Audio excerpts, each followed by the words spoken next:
কালবৈশাখীর ঝড়ে লণ্ডভণ্ড হয়ে গেল কলা বাগান। এই ঘটনার ফলে জেলার কলা চাষিদের মাথায় হাত পড়েছে। জানা গেছে, মুর্শিদাবাদের ডোমকলের শেখালিপাড়া এলাকায় 2 বিঘা জমি বন্ধক নিয়ে কলার চাষ শুরু করেছিলেন হামিদুল মণ্ডল। চাপা কলার দাম বেশি থাকায় সেই কলা গাছ লাগানোর সিদ্ধান্ত নিয়ে ওই গাছ লাগান। খরচও হয়েছিল বেশ, গাছও বেড়ে উঠেছিল, কাঁদিও পড়েছিল অধিকাংশ গাছে। কিন্তু একেবারে শেষ সময়ে কালবৈশাখী তার গোটা বাগান লণ্ডভণ্ড করে দিয়েছে। চলুন দেখে নেওয়া যাক ঝড়ের সেই তাণ্ডবের পরে কি অবস্থা কলা বাগানের। কালবৈশাখী ঝড় উঠেছিল সন্ধ্যার আগে। তারপরে আমাকে সন্ধ্যার পরে একজন এখানকার স্থানীয় লোক আমাকে ফোন করে বলল যে আপনার কলা গাছ সব কিছু নেই, সব ঝড়ে ভেঙে গেছে। রাত্রি লেগে গেলো, রাত্রির জন্য আমি আসলাম না, কাল একবার আসবো। তো সকালবেলা এসে দেখছি তো এই ব্যাপার, আমার মাথায় হাত। দেখে আমার তো সব চলে গেল, 1 লাখ টাকা ইনভেস্ট করা আছে কলা বাগানে।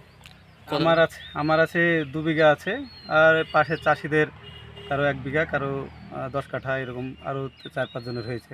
আমারটা বেশি ক্ষতি হয়েছে। আমার যেহেতু উত্তর সাইডে জমিটা, তো আর উত্তর সাইড থেকে ঝড়টা এসেছে, আমারটাই বেশি ক্ষতি হয়েছে। আমার টোটাল 2 বিঘাতে প্রায় 800-র উপরে আছে, গাছ আছে, 800-1000 এরকম গাছ আছে। এবার সবগুলোতে কলা, মানে অর্ধেকটা কলা ধরেছে আর কিছু ধরছে। মোটামুটি 1 মাসের মধ্যে কলা সবগুলোতে ধরবে।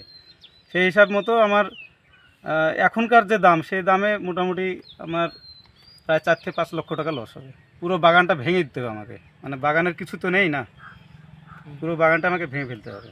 এখন ভাঙতে গেলেও অনেক টাকা মানে হবে, খরচ হবে এই জমিটা পরিষ্কার করতে গিয়ে। কলা বাগান তো রাখাই যাবে না, যেহেতু গাছ নেই। টোটাল জমির উপরে 30-40টা গাছ আছে দাঁড়িয়ে। কি চাইছেন? আমি কি চাইবো, এখন তো সরকারের কাছে আমি বিডিও সাহেবের কাছে দরখাস্ত দিয়েছি, হ্যাঁ, এডিও সাহেবের কাছে দরখাস্ত দিয়েছি। ওনারা আসবেন, ইনকোয়ারি করতে আসবেন বললেন, একটা আশ্বাস দিয়েছে। দেখা যাক কি হয়। আমরা একটা ক্ষতিপূরণ, সরকারের কাছে একটা ক্ষতিপূরণ চাইছি। যে আমার নাম হামিদুল ইসলাম।